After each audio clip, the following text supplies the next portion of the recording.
Hello, and welcome to part 4 of some critical but not prominent shipbuilding trends of the 1880s to 1950s.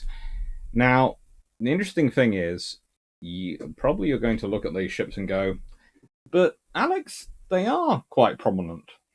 In fact, all of them are prominent. That's the Titanic and Olympic. That's USS Delaware. That's the Minus Chris. These things are all prominent ships. Well, they are, but there is stuff about them which isn't prominent and isn't really considered. Now, the thing about the reason I've got these vessels in is actually 4-stack liners are not anything new when they're built. The first have been the SS Kaiser Wilhelm der Grosse, built for the North German Lloyd Line in 1890, well, launched in 1897. At that point, then 4-stack liners had been quite common, but they'd all come out from Germany. There'd been Deutschland, Kronprinz Wilhelm, Kaiser Wilhelm II, Kronprinzessin Cecile. They're built between 1897 and 1906. The first British one is the Lusitania, which is built for Cunard in 1906. Then it goes to Mauritania, and then the Olympic. Then there's the SS France, because the French have to get involved at some point. Then it's Titanic, Aquitania, Britannic. And then finally, Arundel Castle and Windsor Castle, which are built post World War One. They're the only ones sort of launched in after World War One. They're some really cool ships, but they're also the ones that not built for the transatlantic route. They're built for the route down to Africa.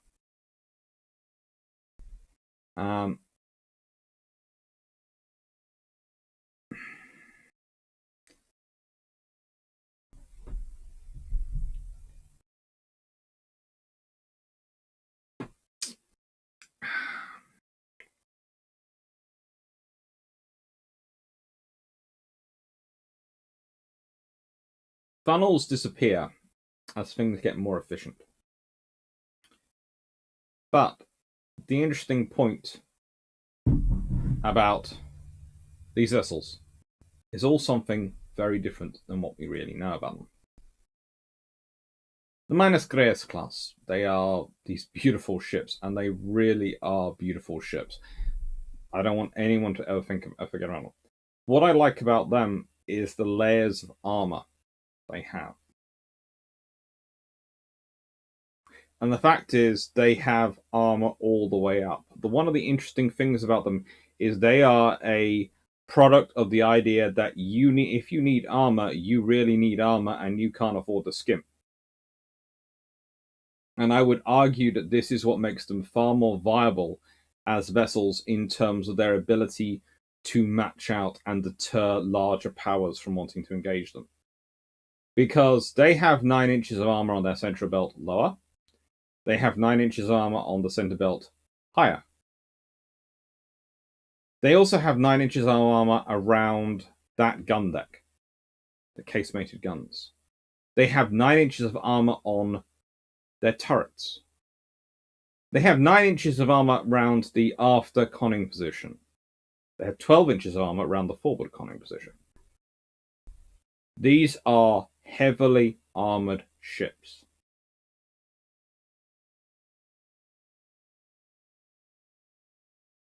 And with 12 12-inch guns and 22 4.7-inch guns, they're really quite capable. What I also like about them, their wing turrets are not designed in any sense of way to fire across deck. No one is trying to suggest that as viable.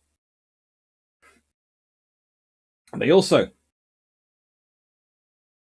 have super firing turrets, fore and aft. Again, please note,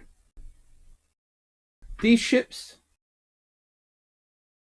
they are ordered 1910.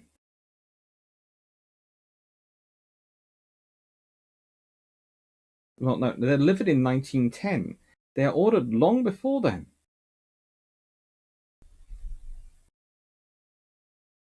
It takes the Royal Navy ages to start building super firing turrets on their ships when they're building them for other people.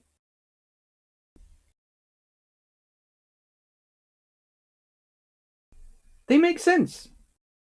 They are very, very viable, very sensible systems. And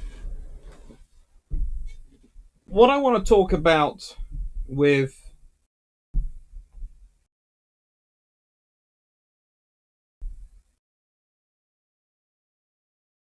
the Titanic and Olympic is their engines. Because they have a low pressure turbine for the central propeller, but they have four-cylinder reciprocating engines, or as we would call it, expansion engines, usually in naval terms, for the outboard propellers. So they have a combination of the two. They have a turbine to provide a sort of cruising speed, and that's hooked to a four-bladed central propeller, a bronze four-bladed central propeller. And together, these three engines, this two of the most modern, advanced of the existing, well understood conventional technology possible, and one of the newer but less understood technology possible vessels and sort of ideas, are linked together. And I can't think of any better ship to illustrate, in something which was considered the most modern of its time, how high risk taking turbines was. For the Royal Navy to decide to do it with Dreadnought for other ships, because they were considered such new technology, such new developments, that even a ship which is obsessed with speed, which is built as part of arguably the even more prestige orientated race going at this period, far more than Dreadnought Race and the other ones, is built with only one turbine engine. Because as much as they'd like it, as much as it would theoretically seem to offer those advantages, they want a long-range ship which will reliably cross the Atlantic, because the worst thing than going slowly is if that ship breaks down. So they need to guarantee it's going to be able to get there.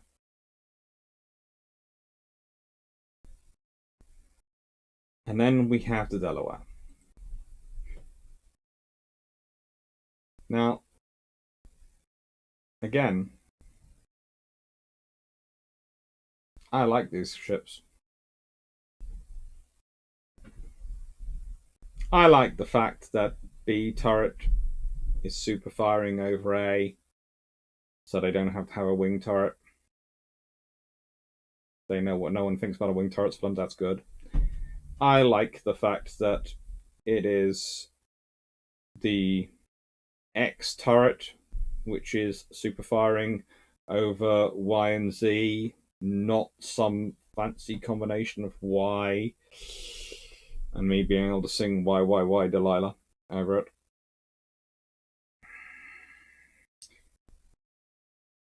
I do personally think that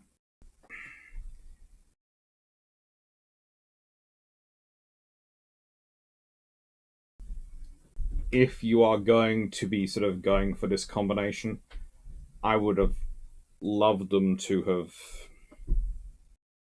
Well, honestly, if you're already going to get 8 and a broadside of 8, which equates to most the equivalent of British battleships at the time, because you're doing them centerline. And yes, you can only fire 4 forward, but you can only fire 4 aft, so you're already accepting that. You might as well have deleted that second turret. That fifth turret. And packed in more engines. And maybe got faster. They could have built themselves a battle cruiser with 8 guns because they go to 21 knots. A little bit, they've got vertical triple expansion in there, and the Curtiss steam in Delaware and steam turbines in North Dakota.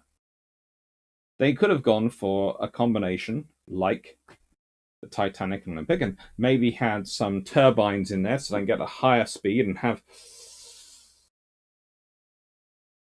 Well, they could have gone for some combination. They could have gone for a 4-propeller, 4-shaft design. They don't because of the cost and because of the limitations.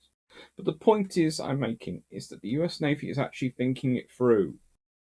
And they produced this lovely ship which has it all centerlined. And because of various quirks of history, the Delaware class never gets the credit they really deserve.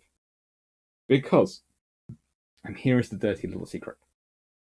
As I've said a couple of times, especially when doing the Dreadnought series, the Royal Navy is paying more attention to the technological advancements of the US Navy and the Italian Navy than they are the German Navy. The German Navy, they're worrying about the numbers of, not the technology of. So here are some good examples of other technology going on around time, which is often forgotten. And in this case, the fact that there are so many options which they could have gone with this design, because it is a very good hull design, it is a good hull shape, it could have offered other opportunities if they'd taken them. That it's sad they didn't. Right. So, why is this slide come up? Well, if you've watched all this series, this is going to be a repetition. But if you haven't, if this is the first one you're watching on this series, or recent videos, you won't know to notice this. But me and my aunt have another familial bragging rights bet going, and this time it's a doozy. It's if I get to 13,000 subscribers by the 31st of December 2021, she and my uncle will be pictured wearing Blackburn face masks. So please, I need your help to get there. I really do. I need the subscribers. When I'm recording this, I am on literally. Oh, I've gone up one since I last said this. 6,483. So I am nowhere, not even. I'm 17 off halfway. To 6. No, I'm not even halfway. I'm sort of 17 off being at the 50% mark. So please, any help gratefully received. Links to Spreadshirt, to Discord, to Patreon, to everything else down below. Just because I should say that. Right, what have we got coming up? Ooh. Well, as we've been talking about Dreadnoughts, it is a key of me to point out that on the 2nd of October, there is HMS Dreadnought Day. Favourite Dreadnoughts, battleships and battle cruisers. All in honour of HMS Dreadnought. It's worthwhile remembering. Right. Anything else coming up with school? I'm hoping you're going to enjoy all these that are coming up. And I'm hoping by this point, the point this comes out, I can have made an announcement what the patron votes for September are going to be. Anyway, thank you very much for watching, and I hope you've enjoyed, and thank you.